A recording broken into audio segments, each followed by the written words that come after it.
PEGI 18.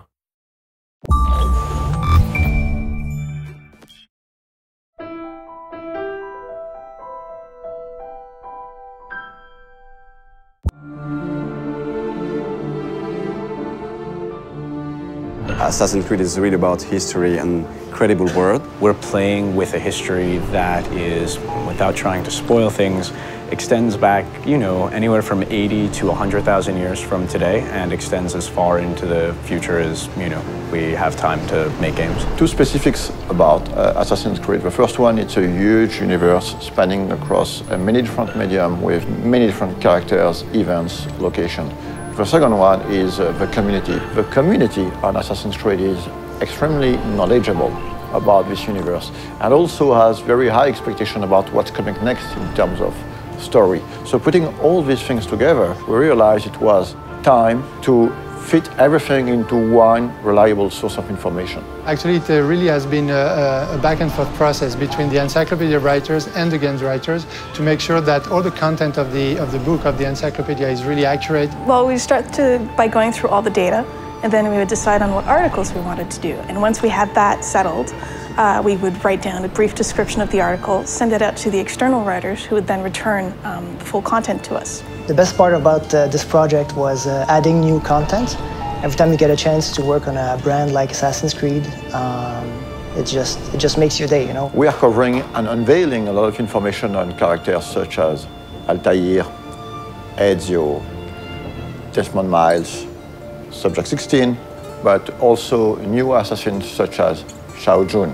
One of the very first challenges was dealing with so much data. Assassin's Creed has been around for a while and has a wealth of information from both the story standpoint within the game universe and just history in general. So going through all of that and figuring out what might be most interesting to put in the encyclopedia was very much the first challenge that I encountered. The franchise isn't defined necessarily by a single character, it's defined more by these institutions. So we have the option of moving in and out of different historical periods, different geographical locations, different individual important events throughout human history. And so we have a wide variety of options, a lot of different material that we can mine for ideas and stories. Imagine this project as a huge puzzle with thousands of different pieces involving a lot of different people. We have tools to track all the narrative threads that we're creating. So we have database, we have Bibles, we have some visual guidelines. So my main role is to make sure everything fits together. So what we did was we tried to match specific kinds of content to writers whom we knew or figured would be interested in writing that kind of stuff. Some of the biggest experts on Assassin's Creed are actually within the community. So when the time came to start writing the encyclopedia, we realized it would be very good to try to seek one writers coming from the community. So I heard about the job writing for the encyclopedia on the UB Workshop website, and I thought, well, it's about video games and it's about history, so it seemed perfect for me. We were really surprised by the reaction. We got hundreds of submissions, and some of them were very, very good. Well, most of the stuff I wrote was biographies, so of both the characters purely from the games and historical figures behind it. To make a long story short, instead of hiring one person, we finally hired 5 writers coming from the community. What I tried to do is dispatch the articles based on some of the test submissions they sent in, seeing what they liked to write best, and then we kept it contextually similar. We try to minimize the risk of bad overlapping and maximize the opportunities of cross-referencing. As for the design aspect of the encyclopedia, we worked with a local agency called Double Echo. They were crucial to the creative process.